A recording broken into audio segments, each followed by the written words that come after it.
Hello, welcome everyone. We are going to start very soon.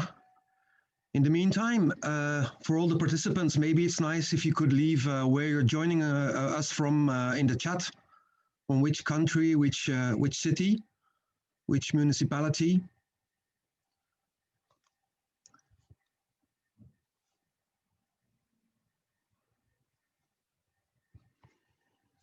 Participants are still logging on, so we're giving it a few more minutes and then we kick it off.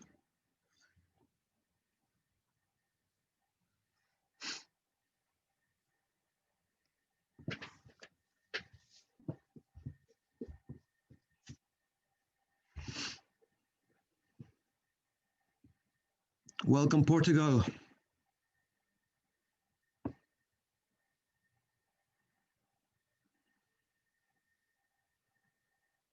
Welcome, Barcelona.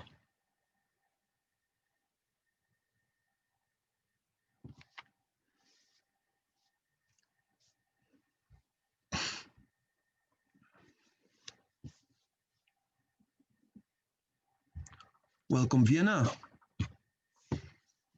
Den Haag. Hello, Berlin. Amsterdam, of course. Capital of Europe. Oh no, that's Brussels.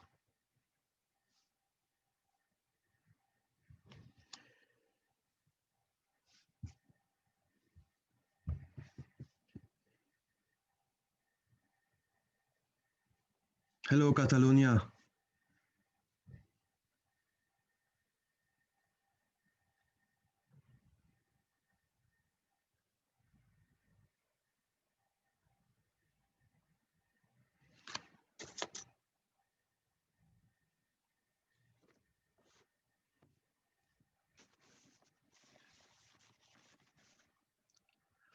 Welcome, good evening, everyone. Welcome to this last session of today's webinar on Municipalize Europe, Transforming Municipalities, the Corona Crisis Recovery, and the European Green Deal. As I said, this is the final session on making the European Green Deal work for cities. This webinar is being organized by Barcelona en Comú, Catalunya en Comú, Corporate Europe Observatory, Greens IFA Group in the European Parliament, and the Transnational Institute, TNI. My name is Hans van Scharen. I'm working as a media officer at CEO, as you know, a lobby watchdog here in the heart of Europe, also known as Brussels. This webinar, very important to say, is has interpretation into French and Spanish. So first of all, I would like to thank the interpreters who have been working all day. I hope they will still keep up this last session. And I would especially like to invite the speakers to, and I'm telling it to myself as well, to try and to speak slowly, which is very nice for the interpreters. So for the participants, to find the translation, you find the tab on the bottom of your screen, Languages Interpretation, and there you can choose your language. If you want to hear only that language, you have to switch off the original, but it's quite easy, you will find it easily. Also, during the panel, you can ask questions, especially via the Q&A button. You can, of course, also use the chat to ask questions if you want to ask questions to everyone. And during the session, we will be sharing all kinds of links, resources, and further readings also via this chat box. So when you have a specific question for one panelist, please submit it via the Q&A, and then our team will select the questions, and at the end of the 5 speakers, we will put those questions to them. Finally, if you are using specific social media, we are using the hashtag #MunicipalizeEurope. So feel free to share your thoughts and reflections with us there as well. Now to the introduction of this panel, which is called Making the European Green Deal Work for Cities. Earlier today, there was another panel which basically was dealing with the same issue, but it was more describing how important the work of cities and municipalities is to make the Green Deal work in the first place. This final session is more looking from the other way, from the top, let's say, what should the European Union and the European institutions do to make the Green Deal work for cities and for local communities? As you know, some of the most impressive and concrete efforts to speed up the phase out of, for example, fossil fuel use in Europe can be found in cities. And I don't have to tell you either that the Corona crisis has further accelerated this development. It's more and more clear that cities can make a massive contribution to achieving a climate neutral Europe and a more environmentally sustainable economic recovery. So this panel, the speakers of this panel will zoom in on what municipalist cities can contribute and share their vision for what the European Union, or let's say more specifically certain European institutions, should do to help unleash even more the potential of cities towards a successful European Green Deal. We'll be listening to the speakers that I will introduce to you later, but they are David Dessers, Anne-Sophie Olmos, Joan Herrera, Blanca Bayas Fernandez, and Ana Cavazzini. Sorry if I don't pronounce your name very well, but my Spanish is really lousy.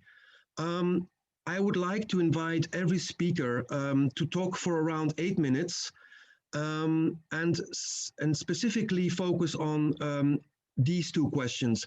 What kind of city level experience and achievements or visions are relevant for the level policies at the European Union? And what should the European institutions learn from this? And secondly, what should the European institutions do specifically, as specific as possible, to enable cities to make an optimal contribution to a green and just recovery?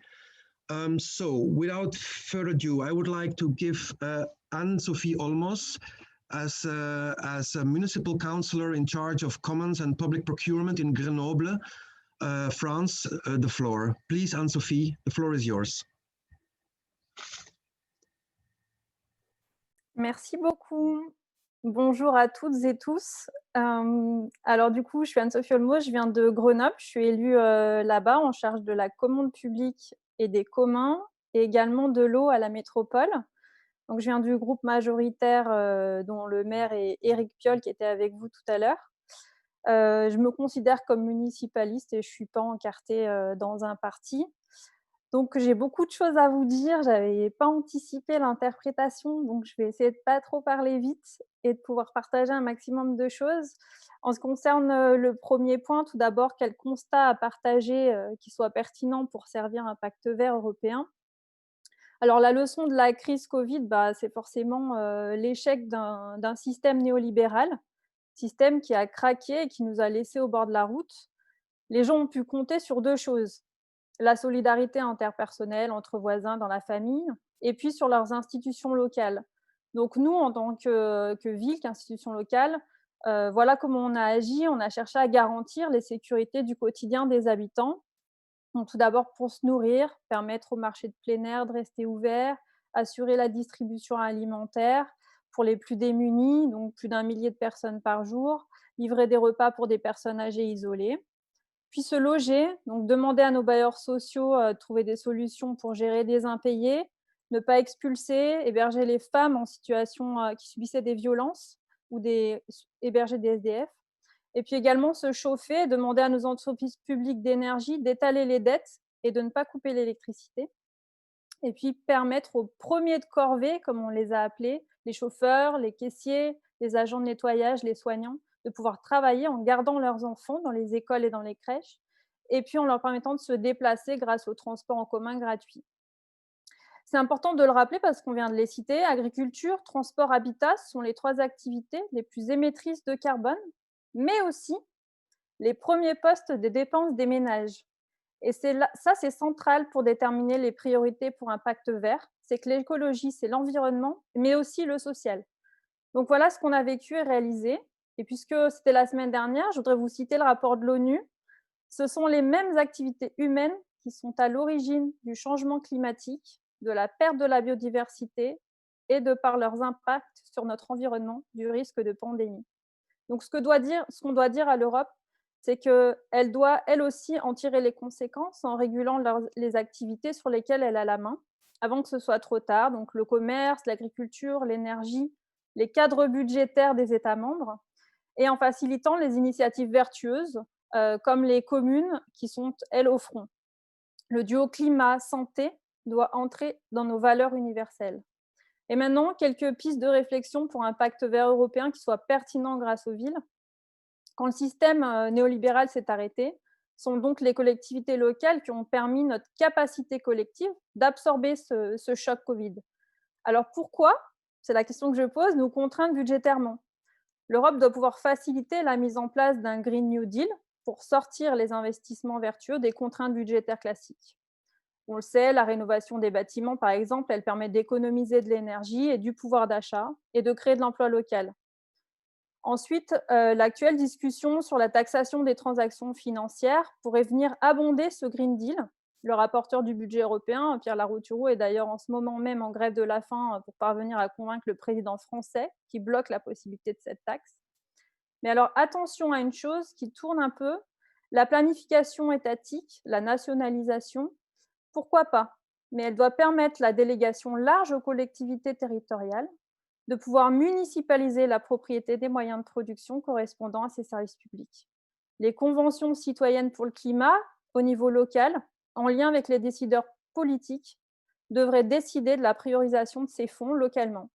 Une conférence annuelle qui regrouperait des citoyens, les acteurs économiques, les associations, aurait en charge de décider de l'usage justement de ces fonds en lien avec les objectifs de transition et de diminution des GES de l'Union européenne.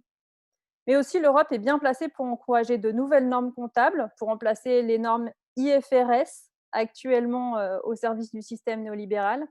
Il existe une comptabilité CARE, bien plus complète qu'une compta juste carbone, qui prend en compte le capital humain et environnemental, et qui permet de compter ce qui compte justement.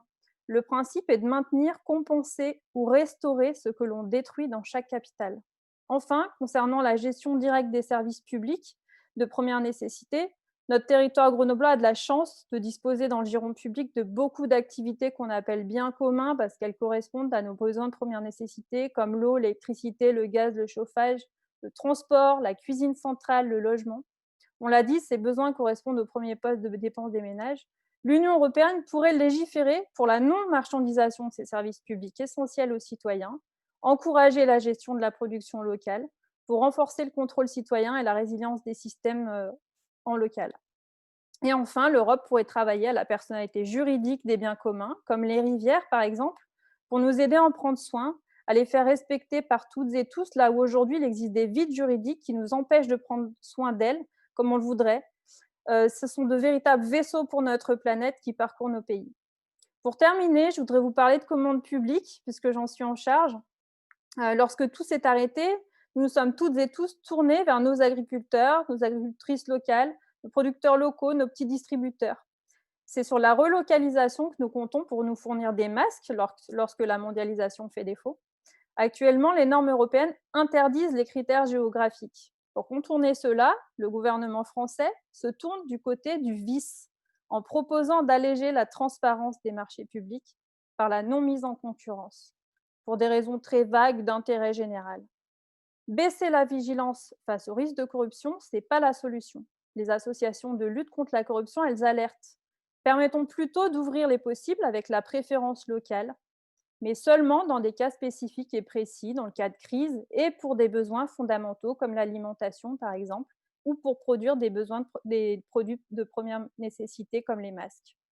Enfin, refusons le Mercosur et les traités transatlantiques tels que présentés. Les habitants n'en veulent pas et à Grenoble, on a fait un vœu lundi en conseil municipal qui justement s'adresse à l'Europe pour abandonner l'accord Mercosur et les accords similaires tels que le CETA, parce qu'ils aggravent nos crises actuelles. Nous pourrions, nous, ici, tous ensemble, proposer de réécrire ces accords en prenant en compte les leçons de la crise. Ce qui seraient nos versions, j'imagine, ce seraient des accords qui engagent à respecter nos savoir-faire locaux, nos petits producteurs, le futur de nos enfants, qui nous proposent comment justement on coopère, comment coopérer, valoriser nos identités propres, nos histoires territoriales respectives, comment diminuer notre empreinte carbone partager nos bonnes pratiques, mettre en lumière nos régions plutôt que nous encourager à l'uniformisation dans la course au prix et à la compétition. Écrivons ensemble une autre histoire économique grâce au pacte vert. Reconnaissons les territoires à leur juste valeur. Permettons-leur d'exercer pleinement la place qu'ils assurent, celle de garantir les sécurités du quotidien de leurs habitants. C'est donc un pacte vert des territoires européens que j'appelle. Merci beaucoup. Thank you very much, Anne-Sophie, for this rich contribution and lots of ideas. I take away that indeed the local level at which you are working was the level where communities absorbed the impact of the COVID-19 shocks, and you raised a whole range of policy areas there where things need to change. And the last one, and not the least one, I remember, is the European trade policy, which is basically at the basis of a lot of neoliberal concepts that need to be changed. Next, I would like to give the floor to Joan Herrera. He is the director of the Environment and Energy Policy Center at the City Council of Prat de Llobregat, in Catalonia. Sorry again for my pronunciation. Joan, you have the floor, please. Well, thank you, Hans. Your Spanish maybe is better than my Dutch, so don't worry about that. Bueno, me presento. Soy Joan Herrera, director de Acción Ambiental y Energía en el Prat de Llobregat. He sido director de IDAE, que es la Agencia Estatal de Energía, y estoy trabajando en el Prat con Ana Martín Cuello, que creo que nos acompaña, con Luis Mijoler en una alcaldía que ha estado siempre desde las primeras elecciones democráticas gobernada por la izquierda verde, ¿no? En Cataluña. Voy a situar mi intervención en 3 bloques: electricidad, movilidad y reconectar con el planeta. Y no me voy a centrar tanto en lo que estamos haciendo como lo que la Unión Europea puede aportarnos. Primer elemento, electricidad. A lo largo de la historia, la electricidad no formaba parte de la acción de gobierno local, básicamente. ¿Por qué? Porque generar electricidad renovable era caro. Y la gestión de la demanda no existía. ¿Por qué? Porque el sistema eléctrico funcionaba poniendo en marcha máquinas de generación eléctrica en función de las necesidades de consumo. Bueno, yo creo que el primer reto que tenemos que situar es que la ciudad puede ser un escenario de empoderamiento energético a partir del autoconsumo compartido, porque el abaratamiento de la electricidad renovable, particularmente la fotovoltaica, lo permite, y porque el marco normativo lo permite. Hoy en España por primera vez se puede compartir autoconsumo entre aquellos que comparten red de baja distribución en 500 metros, haciendo que tu placa fotovoltaica esté no en tu casa, sino mucho más allá. Yo creo que esto nos ofrece una oportunidad, hacer que la generación de electricidad sea un factor de empoderamiento y que la ciudad deje de ser un sumidero energético, haciendo que el autoconsumo compartido sea un vector de cambio. Segundo bloque, gestión de la demanda. Yo creo que vamos a un escenario radicalmente distinto. Voy a poner un ejemplo. En España para el 2030 hay una previsión de 30 gigas de fotovoltaica, 50 gigas de eólica. Renovable no gestionable. Para que os hagáis una idea, el día que en España se consume más electricidad, se consume 40 gigas. Tendremos una potencia instalada renovable no gestionable que doblará el máximo consumo. ¿Qué significa eso? Que será muy relevante la gestión de la demanda, es decir, que las ciudades, que allí donde habitamos muchas y muchos, consumamos en función de cuando hay renovable, barata, o cuando no hay renovable. Eso nos permite articular, por tanto, la ciudad en torno a 2 sectores: autoconsumo y gestión de la demanda. Y aquí es donde yo quería hacer mi primera reflexión europea. Tenemos que transponer el paquete de invierno, las directivas energéticas que se han aprobado por parte de las instituciones europeas, y hay una directiva especialmente relevante desde mi punto de vista, que es la directiva del mercado interior de la electricidad. En ella se habla de las comunidades ciudadanas de energía.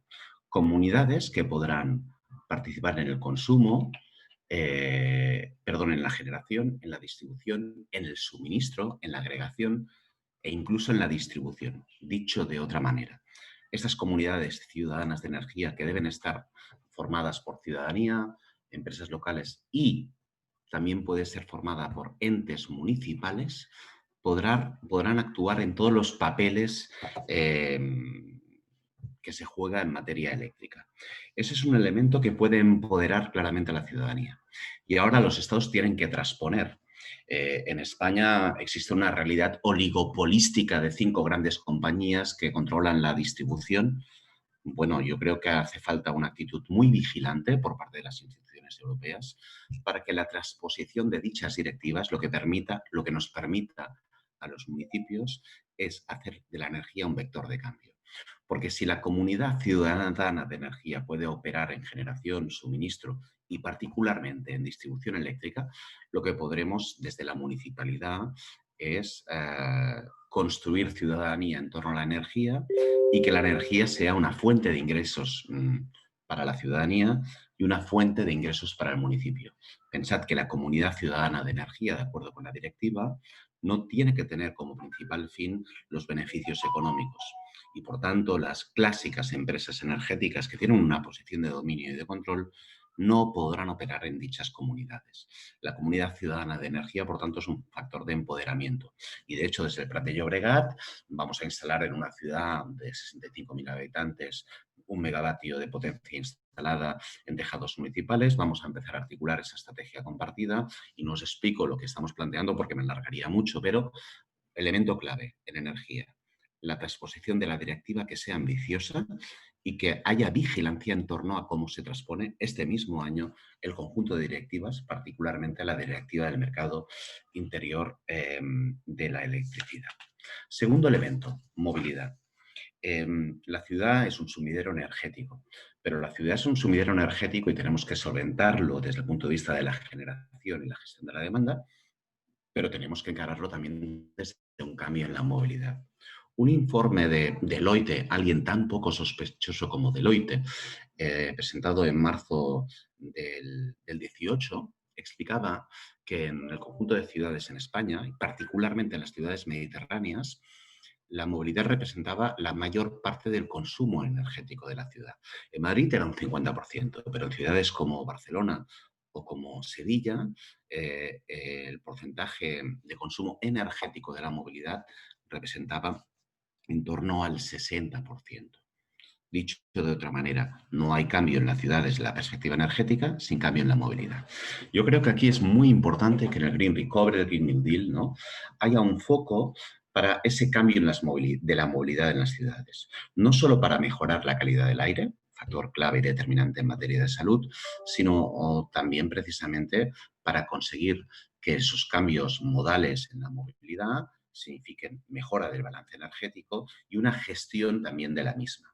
Por tanto, necesidad de enfocar y ayudar a que la administración local pueda invertir más y mejor en transporte público, en peatonalización, en vías verdes, pero añado un elemento: la necesidad de protagonizar desde el municipalismo un cambio de cultura cultura en torno al vehículo. Esa cultura donde lo importante es tener el vehículo, pasemos a el vehículo compartido. Un vehículo compartido que además de forma agregada lo que nos puede permitir es precisamente que ese vehículo eléctrico compartido en un sistema B2G, Vehicle to Grid, vehículo a red, lo que nos permita en el segundo tramo de esta década gestionar la demanda en estas comunidades ciudadanas de energía que antes citaba. Ese es un elemento muy importante. Y es fundamental aquí que desde el municipalismo se entienda que esa estrategia debe tener una orientación metropolitana y regional. Nosotros, una ciudad como el Prat, que habitamos en un área metropolitana, no hay alternativa a la movilidad si no pensamos en las grandes conurbaciones de nuestro entorno. Y acabo ya, Hans, tercer bloque. La necesidad de conectar la ciudad con el planeta, con la biosfera.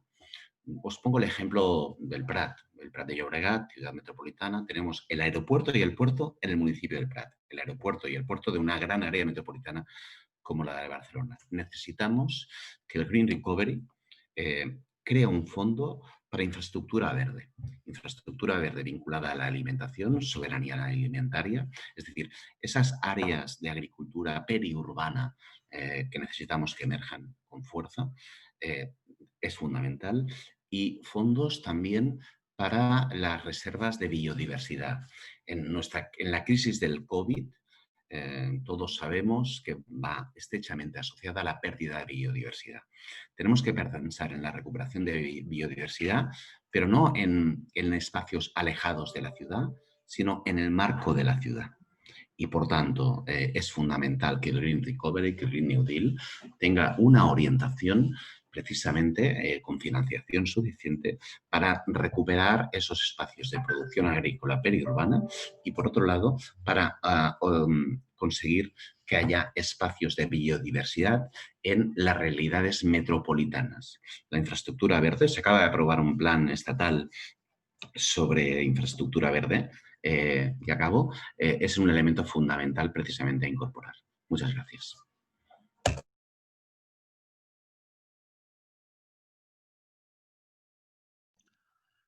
Thank you very much, Joan, for this contribution. I understand, or I take home that a long time energy issues were not really an issue for local politics because simply energy sources were too expensive. So with the technology evolution of renewables, this has changed the level playing field completely. And for cities to really play their role, their positive role of empowering citizens, and to even help them gaining money instead of paying for their energy consumption, the European Union should really help by changing directives like the directive on the electricity market. And also energy should no longer be considered as a commodity that is purely in the hands of oligopolies like big energy companies, as we see still is the case in many European countries. And then finally, of course, the mobility nexus, which is crucial because it's the main energy source of the main energy consumption in a lot of cities. Thank you so much for sharing this with us. The third speaker is David Dessers. He's vice mayor of the very charming university town of Leuven in Belgium. David, please, you have the floor. Yeah, thank you, Hans. Good evening, everybody. Thanks for the invitation. I'm indeed the deputy mayor in charge of climate and sustainability, but also mobility, agriculture and consumption. When we're talking about European Green Deal, I want to start with pointing out some positive elements in this European Green Deal. The best thing is for sure that the level of ambition is high enough. We see that the ambition is to become climate neutral as Europe towards 2050, and that's an ambition in Leuven that we can share. Also good is the fact that in the documents we're talking about a just and inclusive transition. I don't know what it means exactly, but it is important that it is mentioned there, and it is a lever also to have an exchange with the European Union there. Good is also that the Green Deal is talking about an economic growth without an exhaustion of raw materials, which puts the idea of a circular economy in the middle of the strategy, and also the focus on biodiversity is interesting. But I also see some problematic elements in the European Green Deal. We see that it says that we need a new growth strategy that makes the EU one of the most competitive and efficient economies in the world. And so in my view, the Green Deal is too much integrated in the dominant neoliberal economical model and too much focused on international competition, free trade and markets, and the idea of a capitalist growth economy. And so, in fact, it is walking on two legs. At the one end, there is a high ambition level, which is very good, some interesting parts of it. On the other level, it is too much embedded in the neoliberal economic policy of the Union. And so I see several opportunities for cities. At the one hand, I think the challenge for cities is to be the biggest promoter of the European Green Deal. But on the other hand, it is also our duty and our task as cities, as municipalities, to develop other politics, other political practices that break with the neoliberal concepts. And both of them are important. a third opportunity I see is when I look to my own Flemish government. Leuven is a city in Flanders. The Flemish government, one of our national governments, Belgium is a little bit complicated as a state, but the Flemish government is lowering the ambitions on the level of climate. And so it gives the opportunity to sandwich somehow the national state level between Europe at the one side and the municipalities at the other side. I believe that it is absolutely possible for cities to, that cities are well placed to do this climate and energy transition. And not only because it can go faster and more effective than on the national level, but it can also remove some of the usual roadblocks that we are confronted with. In Leuven, we have our own roadmap 2050. I show it. It is a document that we adopted last year, and it's a kind of guideline for achieving the goal of becoming a climate neutral city in 2050. It has lots of actions like the roadmap propose, amongst other things, to make 1,000 homes energy efficient every year, to double the use of bicycles and public transport by 2030, and to generate 10 times as much as energy from solar panels in our city by 2030. But as I said, we're walking on two legs, and it is important that cities are also developing alternative economical and political practices from below. So we have to break with the neoliberal dogmas. And I will want to point out 5 strategical goals that we can follow as cities. The first one is stop the eternal cuts and dare to invest in social and ecological future. That's very important. When the new Progressive Coalition of Leuven took off, we made immediately clear that there will be no cuts at all in our city. So if you want to build a social and ecological future, you have to invest in your future. And so in the coming periods, we will invest 450 million euros in our city in social welfare, public spaces, healthcare, greener city, etc. We know that becoming climate neutral requires investments, but in the end, the city will benefit from it, and it will create prosperity, and it will make us less independent from big concerns like energy concerns. Second goal, building strong public services as a lever of resilience.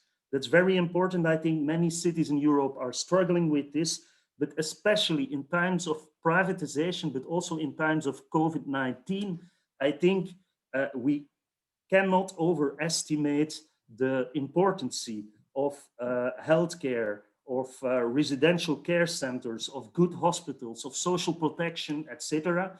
And so we have to break with the idea of breaking down public services and rebuilding them. The third thing is not a minimal state, but a participatory, democratic, controlled partner state. I will quickly go over it because I see that my time is ticking. But for example, our climate policy is based on a collaboration, a city-wide collaboration with all the stakeholders and citizens in our city. We created an organization which is called Leuven 2030.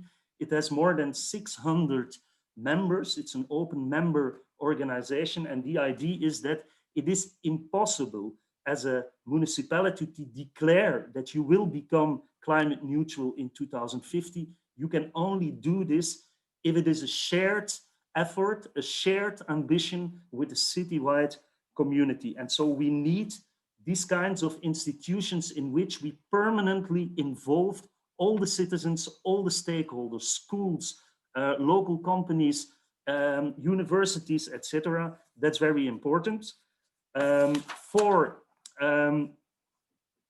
We have to think beyond the dichotomy of public and private and creating commons.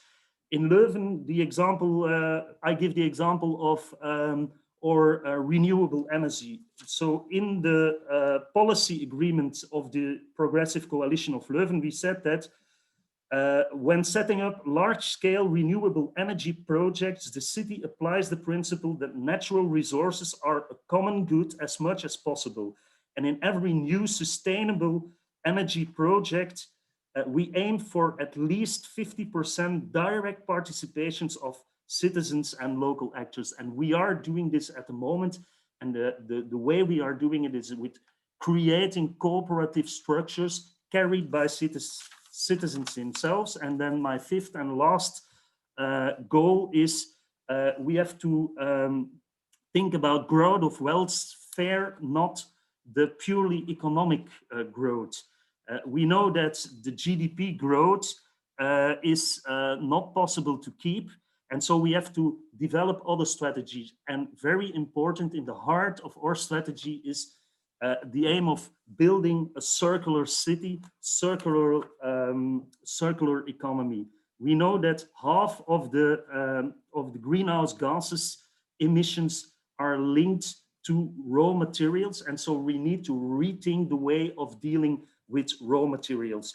And it's translating itself in all kinds of initiatives in our city, like repair cafes, centers for repair and share economy, a material bank for raw materials like construction materials, urban mining when buildings are closed down, reusing these materials. And so more and more come to the idea that there is no waste, there is only new resources, and closing down these circles.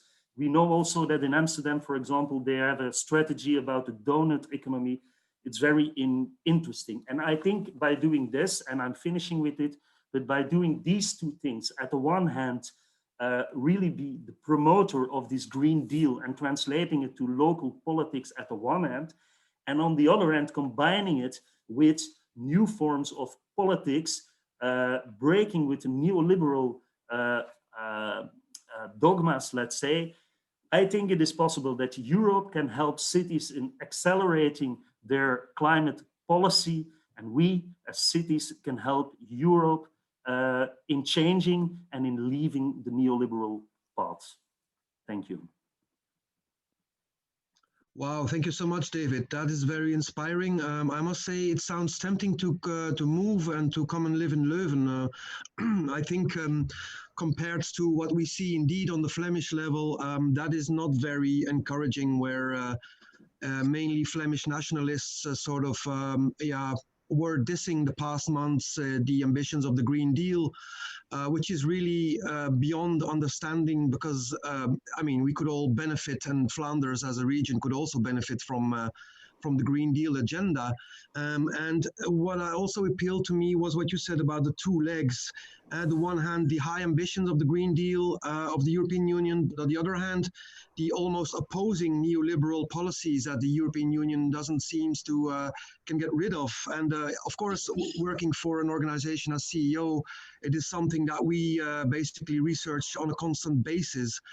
Because the lobbyists are mainly the ones that are defending their own private interests, and are the ones that are pushing to continue these neoliberal practices. So these two legs, I would also call it sometimes schizophrenic, but that is maybe a bit more psychiatric.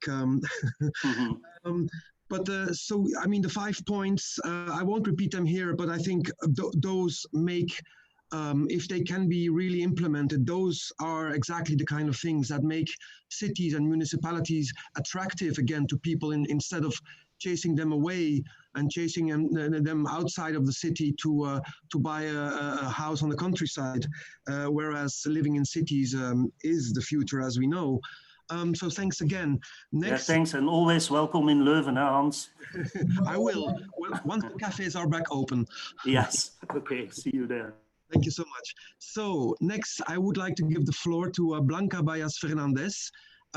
She is working for the Observatorio del Deute en la Globalización. Sorry again for my pronunciation, Blanca, but you will correct me. You have the floor.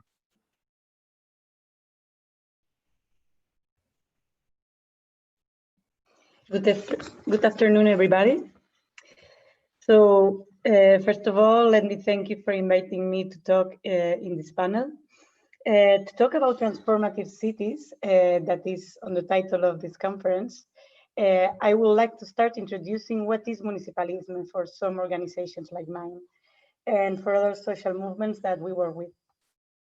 Municipalism is not only the political intervention from the management of the city council or the initiatives of the municipal governments tending to make more progressive and more social policies, but above all, we think that municipalism are the initiatives of the several social networks, platforms, organizations that push for other kind of policies to live in fairer and less unequal cities. Where I live in Barcelona, there is an important tradition of social movements. And just to mention some examples, in the last municipal elections in Spain last year, in the Catalan context, several initiatives were proposed from platforms and social movements to be inserted in the programs of the different political organizations related to right to housing, education, healthcare, and from the field of sovereignty, such as food or energy sovereignty, access to water, or other from the social, solidarity, and feminist economy. There were different kind of proposals, but the main objective were to achieve more social rights and also more sustainable services from an environmental perspective.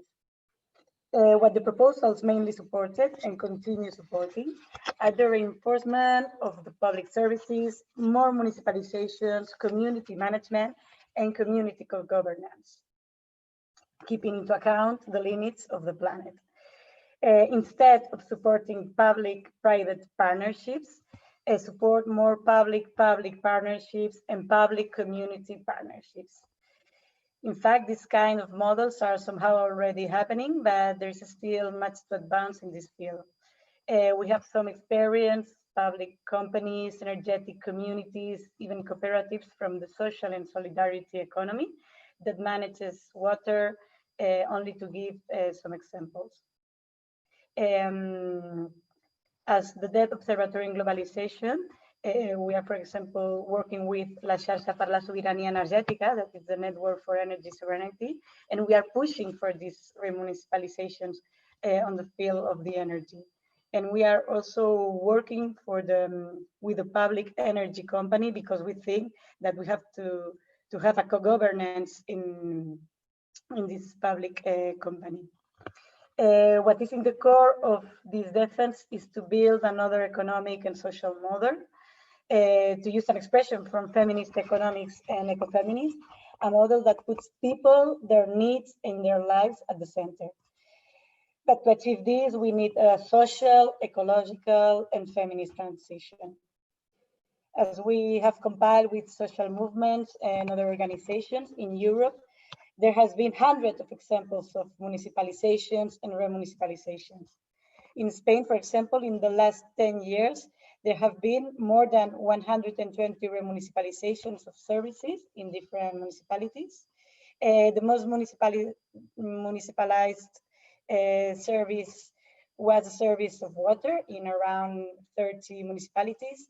And that is thanks to pressure from citizen movements, such as, for example, Agua es Vida, Water is Life. The phenomenon of municipalizations and remunicipalizations has also been important in other countries of the European Union, such as France in the case of water, or in Germany in the case of energy, to give more examples. Different experiences show us that the public sector generally managed to lower costs and rates, and that's because the private actor has to make a profit.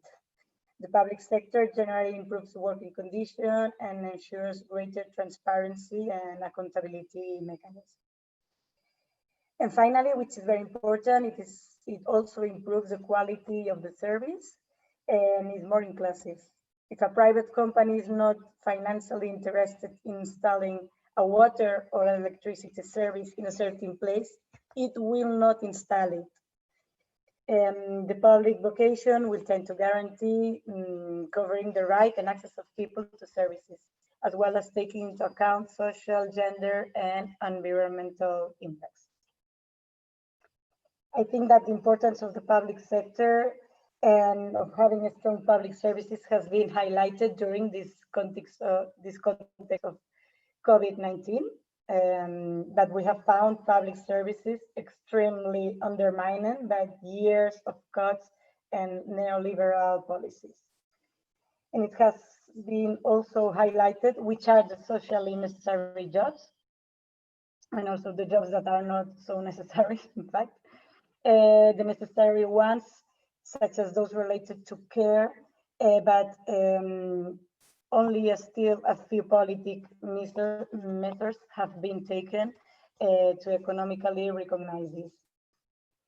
So social initiatives have been pushing, for example, to stop evictions, control rents, or economic aid to several social sectors, such as an economic aid to domestic workers, between others. We have found that there were very interesting and effective community initiatives, neighborhood networks, and mutual support. And I think that that's nice, but finally, it has to be the public sector who guarantees the public services and social rights. And I think what I'm gonna say is really important. There has also been a demonstration, for example, in Catalonia, of local agroecological producers who have increased their production and have managed to supply a greater part of the population. I think that this example of food sovereignty and of economy rooted in the territory is a small or perhaps a great demonstration that between the public, community, cooperative, we can satisfy needs, what is good for people and for the ecosystems too. But we need more confidence and above all, more political will to change the economic model. There are also examples for the management in electricity and water, like energetic communities and water cooperatives.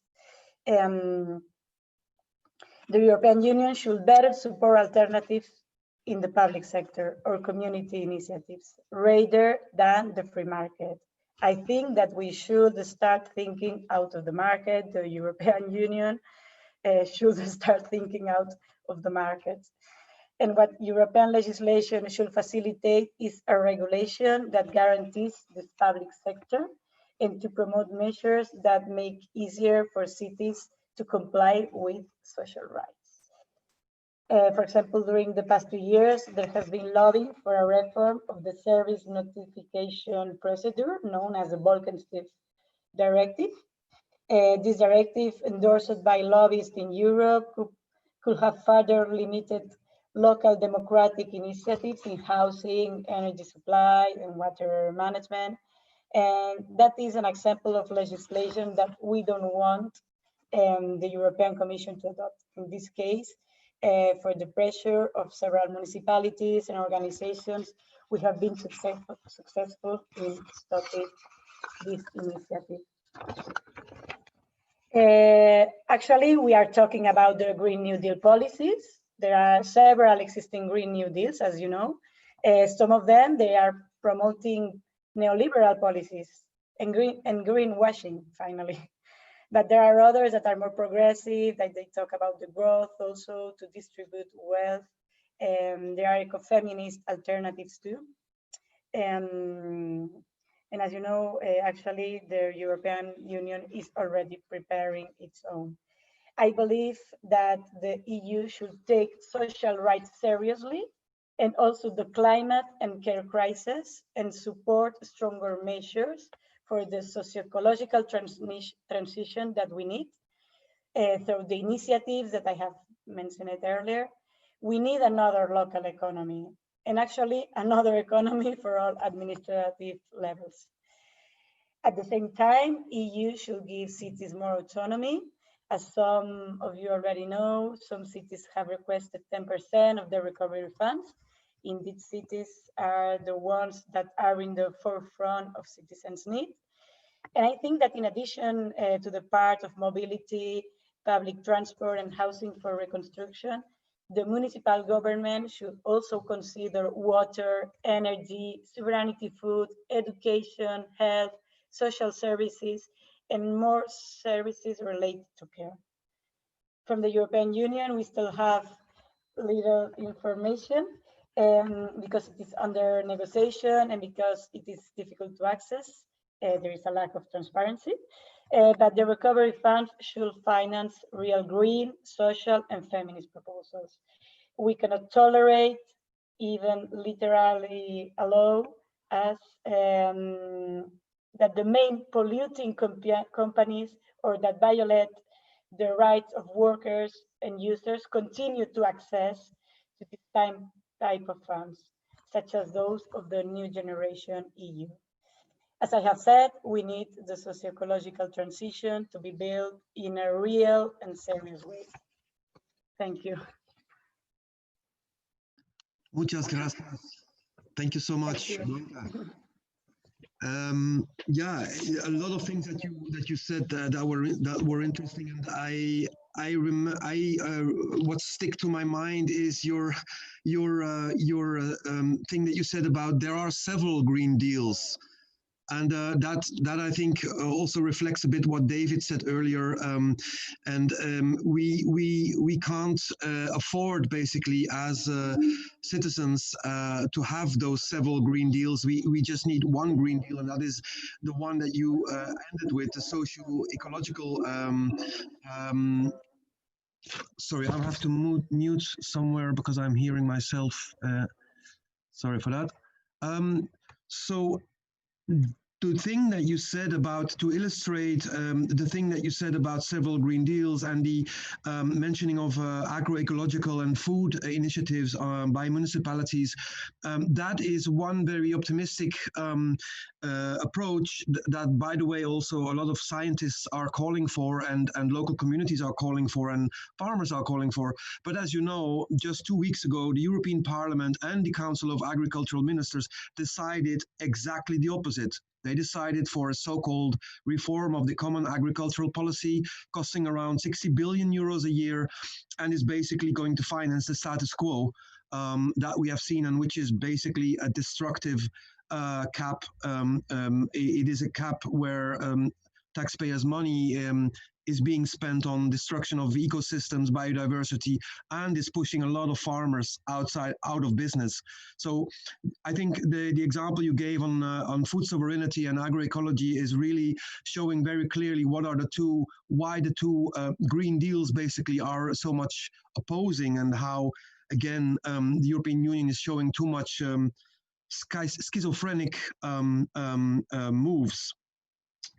Last but not least, I would like to give the floor to Anna Cavazzini. She's a member of the European Parliament for the Greens EFA Group. She's from Germany and will be speaking, I hope, a lot about the practical things that are happening right now in the European Parliament and the concrete things that the European institutions can do to help the agenda of the municipalist movements. Anna, you have the floor. Yeah, thank you so much for the invitation, and also for the very interesting, diverse inputs from the previous speakers. And I think I can really kind of jump directly into the debate with my little input, because I see the EU has like different roles when it comes to implementing the Green Deal in the municipalities. One is funding. And a lot of you mentioned that already. It is, of course, the existing social and cohesion funds, but also the recovery money. But I will not talk about this today. The second role that I see for the European Union is basically to make sure that EU policies don't hinder the local Green Deal policies or the right to regulate. And the third thing is to give actually a positive framework and progressive legislation so that the municipalities can implement the Green Deal.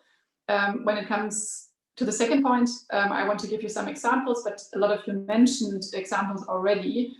There is a lot of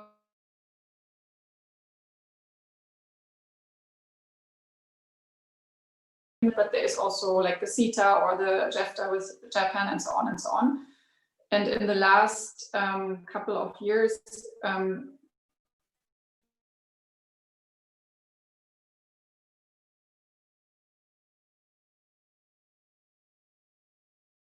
EU continued to negotiate.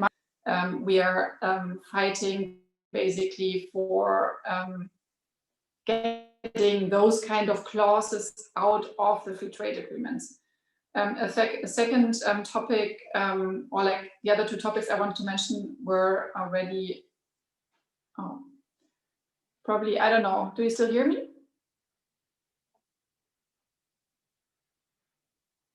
I think your connection is a bit weak because sometimes your voice falls away, but then it comes back and we can follow. So I would just say continue.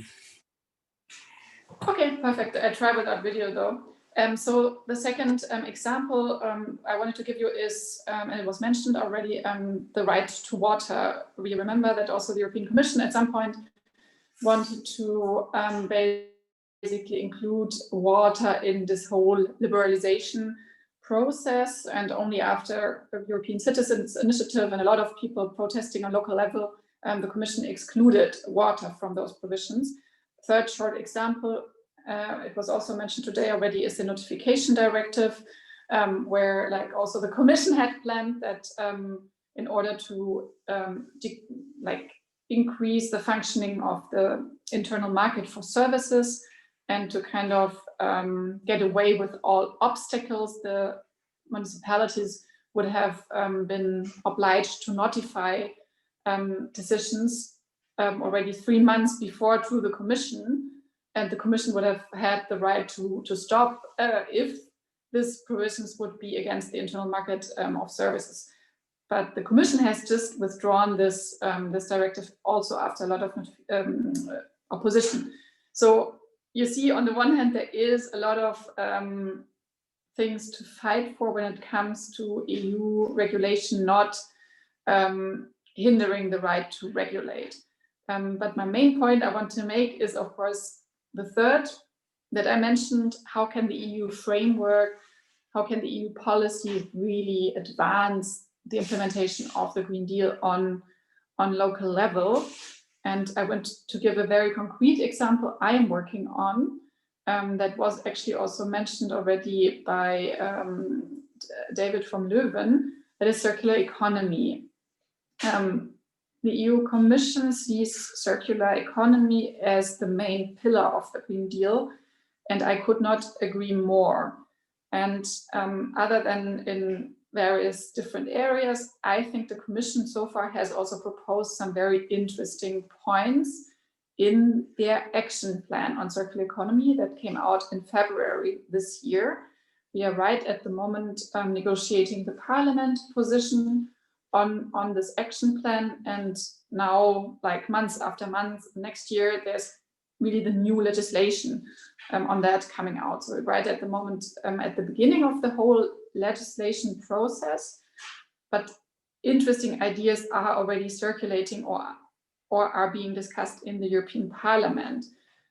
For example, and this is really basically what my committee, the Internal Market and Consumer Protection Committee, covers, is a new sustainable product policy, new binding standards for all the products being placed on the internal market in order to prevent waste from being produced, raw material to being used, longer lifetime of products, and also repairability. So really making the right to repair a functioning right and not only a theoretical right. Also in combination with that, better labeling of products, a product pass, and also like product pass would basically allow all the consumers, but also the repair shops, to really look what the product is made from, and so on and so on. And also giving the consumers more rights, for example, with the extension of guarantees. Because often now the guarantees basically run out, and when you want to repair the product after 3 years, then you basically don't have any guarantee anymore.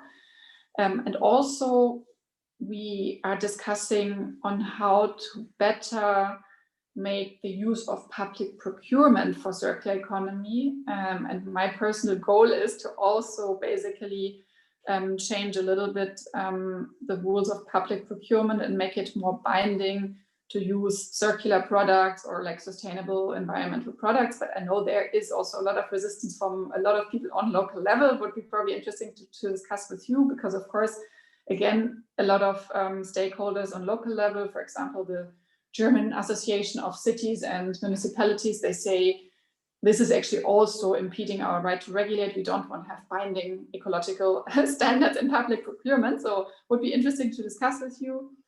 And then, of course, there's also other policy proposals in order to tackle more like the garbage, have more recycling ban, single-use plastics, and we're also discussing a Europe-wide deposit system where we could probably, I mean, this is very utopian, but I think it's interesting to think about having different 2, 3, 4 different types of containers that you can use for everything, food and whatever, yogurt and and then bring it back everywhere so that we get rid of all the plastic and all the packaging. And then a last point that is being discussed in this kind of circular economy framework is also construction. Someone mentioned it to you. The Commission has already come up with a renovation wave proposal, and also there will be new regulation on construction goods that need to become more circular, for example, when it comes to standardization and labels and so on and so on. So I think there is a lot of interesting policy proposals being discussed on circular economy at the moment at European level, especially when I compare it with the discussion that we are having in my home country in Germany, where circular economy is basically really reduced to waste management. And I think it's absolutely not the right perspective. Circular economy is much more. And someone of my previous speakers also said it, like there's so much CO2 emissions in the use of resources. So I think circular economy would be really bringing us several steps forward in the implementation of the Green Deal, and it has a very strong connection to the local level. You have repair shops, you have, of course, the waste management, you have all the question about like garbage and deposit schemes. So I think, local communities, municipalities would also really profit from a stronger EU legislative framework on circular economy. So I'm looking forward very much to discuss all of those ideas with you, hear your opinion, especially probably also on public procurement, because I know it's a little bit a critical issue sometimes with people from municipalities. And thanks so much again for listening. Thank you very much, Anna, from this insight and the positive contribution on what's happening on the circular economy. If I may, before I go back to the panel and before I address the questions from participants, Anna, could I follow up the question? I mean, first of all, do you recognize what some of the speakers have said about this two-leg approach that we often see when it comes to the Green Deal, and what I've called personally the schizophrenia of some European institutions? And is it not, I mean, the outside impression that one often gets when it's about the European policy level is that the, let's say, progressive, sustainable social movements of all over Europe, let's say the municipalist movement, they have to celebrate when the European Union is withdrawing, for example, this notification directive, which is great. Of course, it's a victory of these movements, but it is always about fighting against European initiatives, like, as you yourself mentioned, the trade deals that has been year-long battles of many, many movements. As you have given the example of the water privatization, this sort of reflects is the image that we outside the European institutions often get, is that we have to fight hard to avoid the worst of, let's say, neoliberal policies. Is that an image that you recognize? Yeah, I think I had two questions. I think you asked me. One is a little bit about what I also tried to say. I see both. I see there is by the European Commission, especially often the initiative to liberalize even more, but of course it is from this whole idea that we need a common EU market, that we need an internal market And I think a lot of these liberalization initiatives come from this pro-European idea. It doesn't mean that we don't have to fight it. I just want to explain a little bit where my understanding lies, where it comes from. For example, we are now discussing also a report on services in my committee with a liberal rapporteur, and it's really, really, really hard and so controversial because I really see that philosophies clash, because like his way of thinking is like, it just works better if every European can provide services everywhere, and this is truly European. Whereas we are saying, okay, there can be national reasons to protect the national markets. So this is a little bit the philosophical, theoretical, ideological debate we are often having. But I agree, there is often the need to fight back, but also on the other hand, there is also positive EU legislation and initiatives coming. But then the question on how schizophrenic is the Green Deal? Yes, my group, the Greens, we have been saying from the beginning that, of course, we support the Green Deal in general, and a lot of individual initiatives are very, very good. But the two biggest, let's say, stumbling blocks are trade policy and agriculture policy. So actually two policy fields we mentioned today already. And I have the feeling on trade, this is basically my other committee, so I work a lot on trade.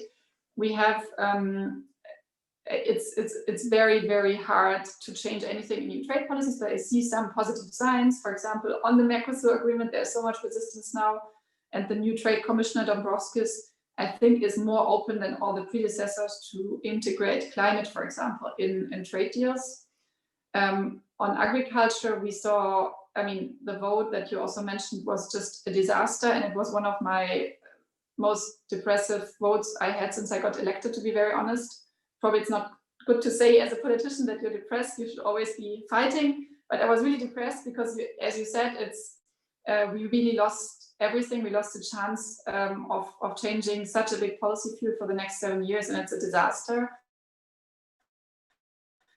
I wonder why in the European Parliament, in some areas, we have progressive voting, for example,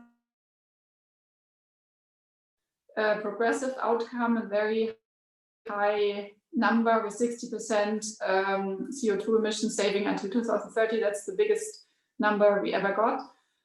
And on the other hand, we have a very conservative vote on the agriculture. And I think sometimes it's hard to understand. I have the feeling in agriculture, it's such a cemented system. There's so much lobby interest that it's very hard to change. Thank you very much, Anna. Indeed, one of my personal mantras is the Green Deal is too important to leave it to lobbyists alone. And I think there the cities and the pressure from cities, the coming weeks, months, maybe even years will become more and more important. Now, before I go to the questions of participants, is there any of you, of the panelists, that would like to respond to what any of you have said before, or what Anna has just said about European politics? Feel free. No? Okay. Then I will go to some of the questions that we received via the Q&A button. What kind of green industry should we impulse in terms of energy and mobility, and how could we integrate it in the agenda of lowering the expense of energy, but creating jobs or guaranteeing a basic income? So how can we combine basically the social economical needs and the climate urgency, if I may summarize the question? Maybe, I don't know, who would like to, Joan, would you like to take this question first, or someone else?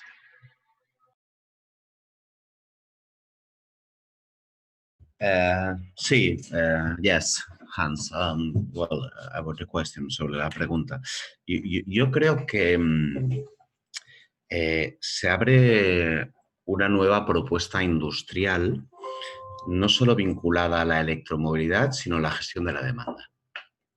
Es decir, si el componente que va a pesar cada vez más en el mix eléctrico es cómo gestionamos la demanda, eso va asociado a nuevos mecanismos de flexibilidad y de agregación en materia eléctrica, ¿sí?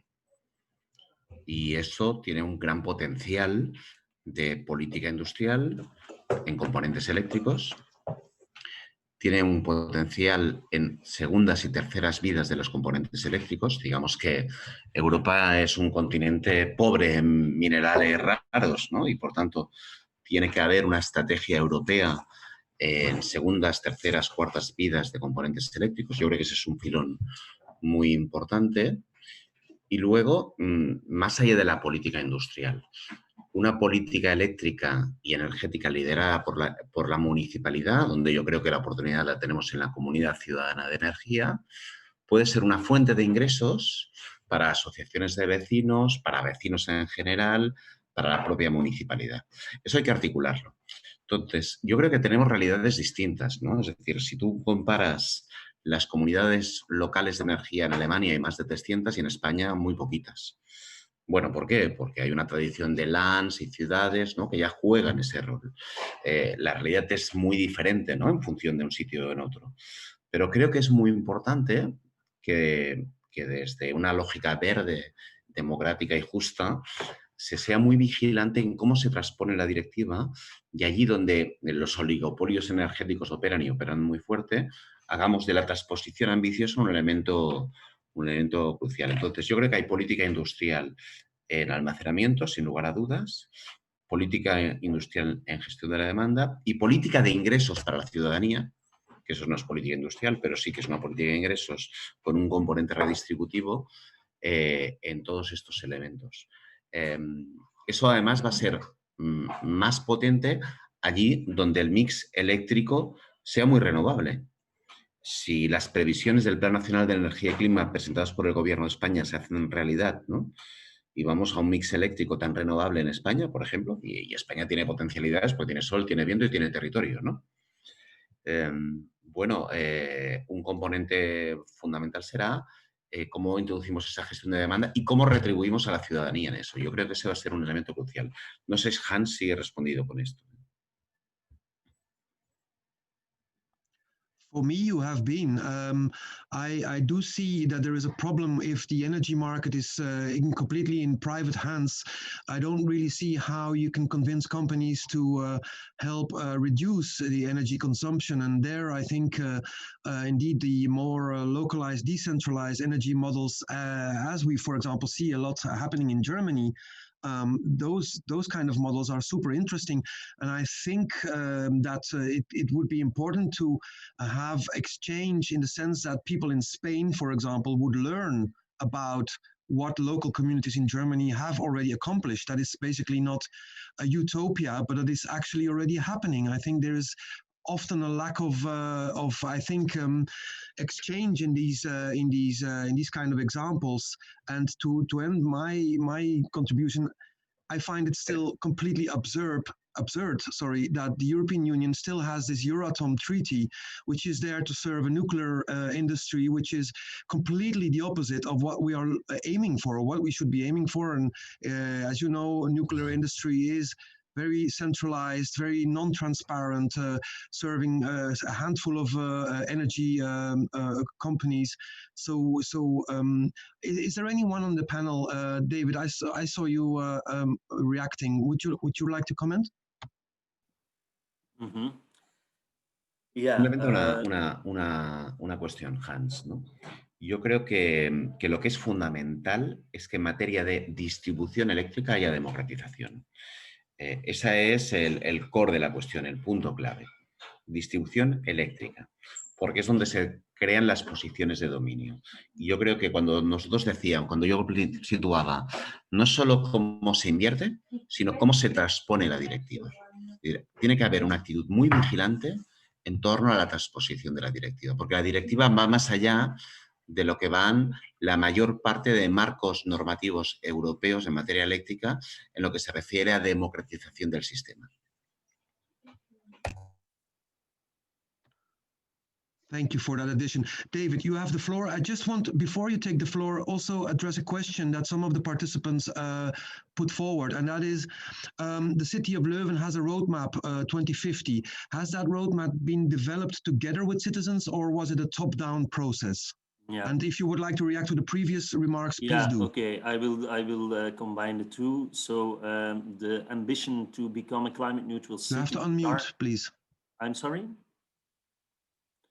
The ambition to become a climate neutral city in Leuven started in 2012. As I told you, we organized an association which is called Leuven 2030. And immediately we also prepared a scientific report about how to achieve that climate neutral future.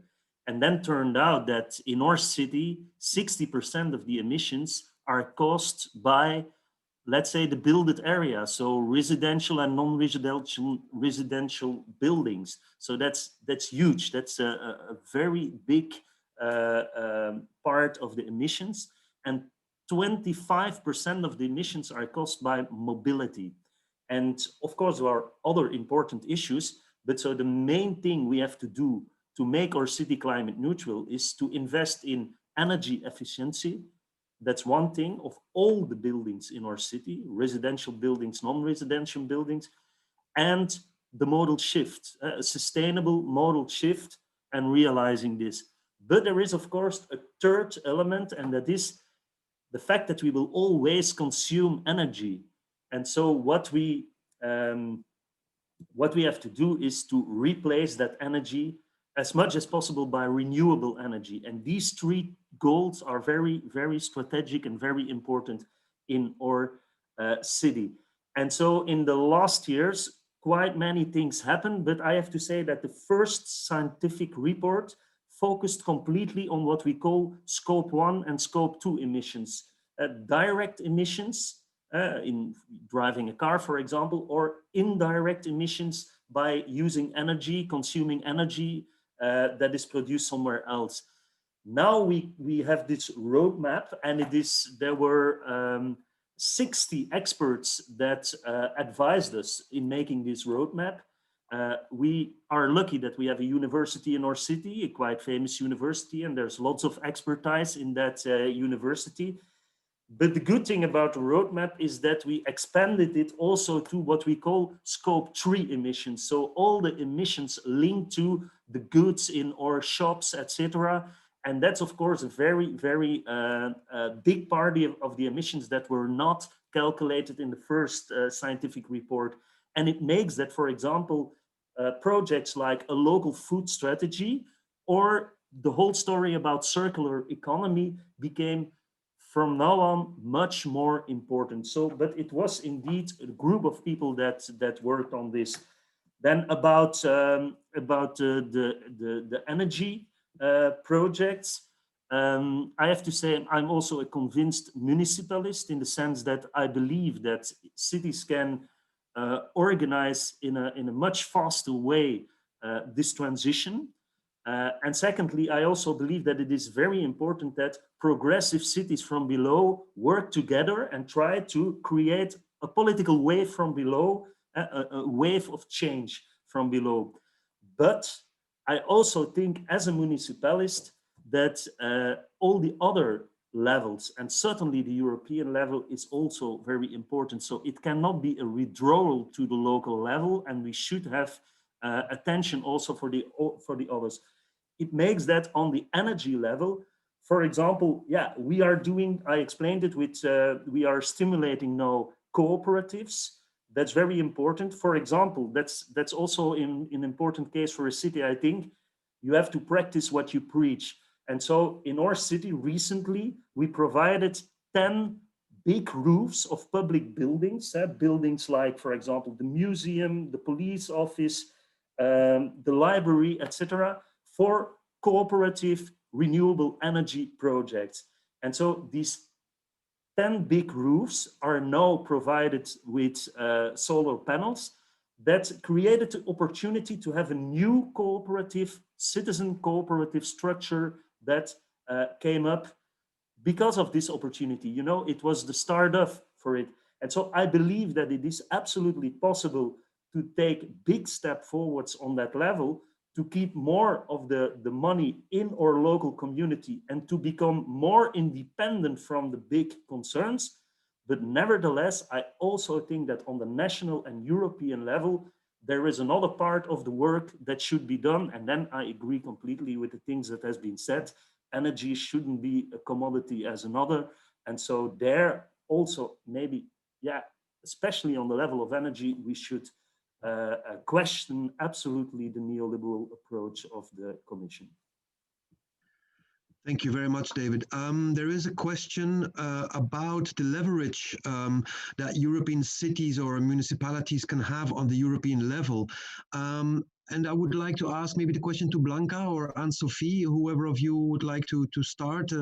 Then the question of the participant is like, do you see that cities do have this kind of influence at the European level? Will the European Commission block everything that cities propose? Aren't there too many layers between the local level and the EU institutions? Is there any of you two that would like to answer this question? If not, we can go to someone else, but I would like to give you the chance. Ben, je veux bien essayer de dire quelques mots sur surtout les couches successives entre les communes et l'Europe. Donc en France, on a beaucoup de communes et on a ce qu'on appelle les intercommunalités ou alors les métropoles, si vous préférez. Je ne sais pas quel terme vous parle le plus. Je pense que déjà, le premier enjeu, c'est de pouvoir faire le lien entre le monde urbain et le monde rural.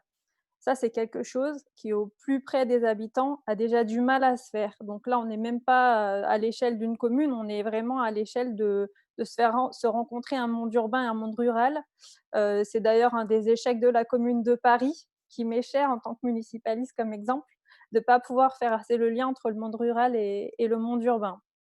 Donc j'y tiens beaucoup.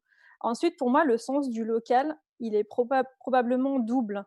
Parce que pour permettre de répondre à nos besoins fondamentaux, on a l'échelon du quartier, qui est plutôt le lieu de vie, donc c'est plutôt la commune qui est concernée. Et puis on a l'échelon du bassin de vie, qui là est plus lié, c'est plutôt le lieu des biens communs, de l'eau, de l'énergie, de l'alimentation, avec les déplacements comme liant entre le quartier et le bassin de vie. Et cet échelon du bassin de vie, c'est plutôt celui des métropoles. Donc déjà, là, il y a une articulation qui mérite d'être vraiment, vraiment travaillée. Et on a un problème en France, c'est que les intercommunalités, les métropoles n'ont pas de scrutin direct. Donc du coup, les habitants votent pour leurs élus dans les communes et votent indirectement pour les élus des métropoles, ce qui fait qu'il n'y a pas de programme pour les métropoles. Et les habitants n'ont pas vraiment la visibilité sur un projet de société. Ce qui s'est passé chez nous, c'est que, par exemple, il y a eu beaucoup de progression des écolos et de la gauche sur la métropole. Et malheureusement, comme il n'y a pas de vote direct à la métropole, le rapport de force a été inversé, alors que la parole des citoyens est complètement autre. Donc moi, déjà, je voudrais pointer cette problématique de démocratie, qui est pour le coup quand même à l'échelon local. Et ensuite, chez nous, on a aussi des départements et des régions. Les départements, je pense qu'il faudrait plutôt les supprimer. Ensuite, les régions ont un rôle vraiment important pour construire ce qu'on appelle les biorégions, plus largement que le bassin de vie, pouvoir avoir la vue sur les rivières au sens large, etc., des choses comme ça. Il me semble qu'entre l'Europe et la commune, la région, c'est le bon compromis. Mais voilà, je pense que là, l'Europe, elle doit pouvoir comprendre que les villes, elles sont vraiment en première ligne et c'est vraiment sur les communes qu'il faut compter pour avoir un impact au plus près des habitants. Et la volonté démocratique de ces habitants, elle s'exprime d'abord par les communes. Et donc, du coup, il faut vraiment que l'Europe comprenne qu'on doit avoir beaucoup plus de place, nous, communes, et un espace dans lequel travailler qui n'existe pas aujourd'hui.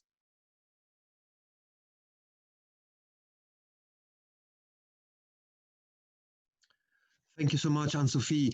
I'm looking with one eye to the clock, which is, as usual, ticking way too fast. We basically have around 6 minutes left, so I would like to ask a final question from somebody who is participating. Blanca and Anna, if you don't mind, if you could try to answer in very short, like in 2 minutes approximately, the following question. Regarding the Green New Deal, can we consider that the same Green Deal that the municipalities need is the European Green Deal that the European Commission is proposing, or should we have aim for a completely different Green Deal altogether? Blanca, could you go first? Yes. Okay, yeah, I have seen this question, and also another one that was which players are pushing for the most ambitious Green Deal plans, and I think that we can maybe mix up these two questions that I think that are related. In fact, in the Debt Observatory in Globalization, we have been making research about the several Green New Deals, and we will soon publish a book on the subject, and I want to share with you some of our principal ideas about this subject. Commonly understood, a Green Deal is a package of measures to face a climate and social crisis, but it's much more than that. It is convenient to treat them not only as a package of measures, but as a disruptive terrain, a dynamic current in which, as Nicolas Borret says, climate change can be used to produce a socially just future built with a social and democratic in which there is work and security for everyone, or on the contrary, it becomes strategic movements of the industrial, economic, and financial elites to legitimize and perpetuate their power. I think that a Green New Deal for the cities have to be in the more similar to the first part that I have said. There are a large number of green pacts that have appeared in the last 2 years that circulate from neoliberal and neo-Keynesian position, such as the European Green Pact. But also there is progressive positions, maybe on the Democrats in the US, coalition of European activists and researchers who published the new Green Deal for Europe that are committed to decarbonization in 2030 and ending the growth. There is post-extractivist Latin American organizations that have promoted what is called the Ecosocial Pact of the South.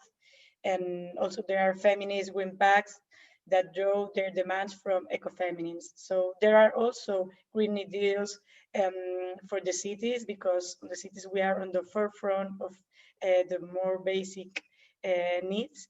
And I think that we have to adapt to make this Green New Deal more progressive and less tendency with political or neoliberal policies. Thank you, Blanca. Now, Anna, you have the honor to be the last to answer the last question. Do you think municipalities and cities will be able to influence the Green Deal that you are also negotiating on various aspects? Will they be able to influence that in the way that basically the climate urgency and social urgencies demands?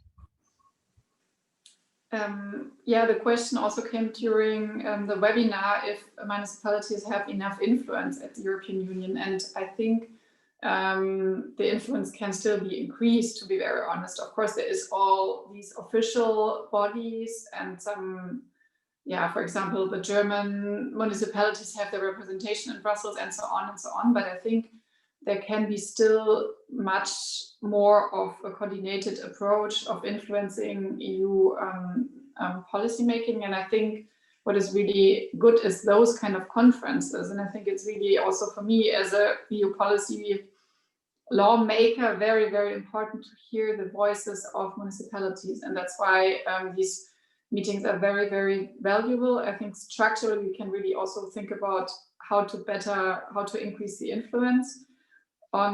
Very briefly on the question of if this is a good Green Deal or not, I just want to say it is the Green Deal all of us make of it. It is really like a framework that is still being filled like every day. So we can always fight for having more in it. And for example, we as Greens, we always use it for also pushing through our policies. For example, when I fight against the Mercosur agreement, I say, okay, the Mercosur agreement is not compatible with the Green Deal. There was never, ever a definition by the Commission what is compatible with the Green Deal. So I say it all the time. We even initiated a plenary debate on that.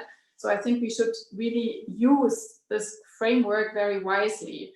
And this is probably my final remarks. I have to leave really on time because I'm on the next panel in 1 minute. But thanks so much for the invitation.